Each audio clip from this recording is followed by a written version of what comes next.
Masa sekarang kerja payah. Kalau masa kita nak cari kerja, masalah learning kalau masa cari dalam social media ke mana tu jangan diharap sangat dia kak. Sebab ada fak penipu, ada fak mengaruh, ada fak mencaci banyak dia kak.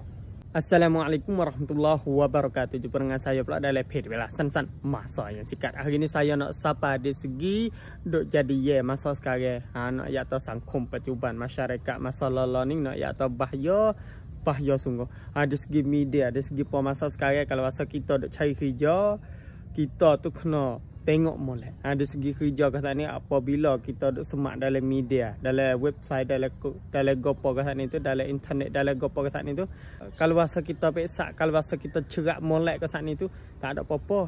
Takut kita peksak tak ada molek.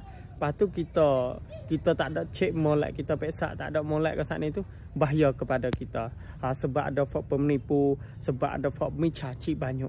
Di segini. Ya Allah, iaitu dia ciding, dia kapdak kat sana tu dengan duit banyak. Apabila kerja boleh duit banyak, setuju belaka. Saya kau setuju nak ya tahu semua faktor tu apabila kerja boleh duit banyak, maka setuju belaka.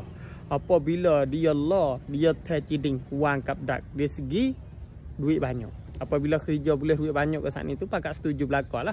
Pakak semak, pakak wasapa, tak ada apa, hak sungguh hak benar. Tetapi adalah pihak jiran kita hak kena dah, iaitu masa sekarang duk viral, duk tubek lah di segi social media. Banyak hari dah, 2-3-4 hari dah saya tak ada buat video, tak ada nak sapa video, iaitu masuk gi jadi fak scammer.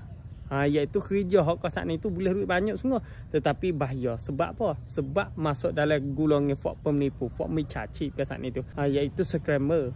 Iaitu adalah orang saudara kita duk ke atas ni, pergi kerja jadi scammer. Lepas tu dia wang pau, dia adalah pau mai hak dia kat sana itu. Kita kena buat mengikut turut syarat dia. Iaitu dia suruh tipu 1000 orang, kita kena tipu 1000 orang. Kalau masa kita tipu 2000 orang, kena 2000 orang. Mengikut pamai dia. Tu misalnya tu. Nak ya tahu pemberita pun duk tubik lagu tu lah. Ada segi pau dia tu kuat sangat. Kalau masa kita buat mengikut dia, tak ada apa-apa. Kalau tak mengikut dia, tak turut pamai hak dia buat kat sana ni, tak turut pamai hak dia tak kat sana tu, dia nak zoling kita. Apabila zoling kita, kita lah susah payah.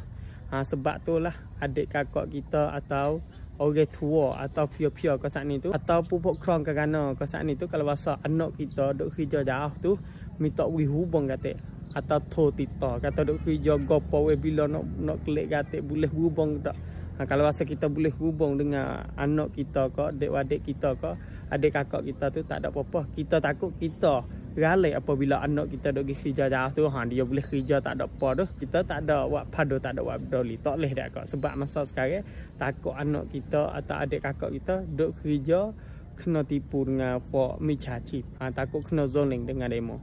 Harap faktor tu pakak jagalah anak cucu kita. Kalau boleh kerja kok jauh tu, pakak fak kita tu pakak pergi cek tek anak cucu kita, adik kakak kita takut kena hidup kerja kali fak pun menipu. Tu harap faktor pahal belaka, tahu belaka, sebar belaka, jaga anak cucu kita, insya-Allah.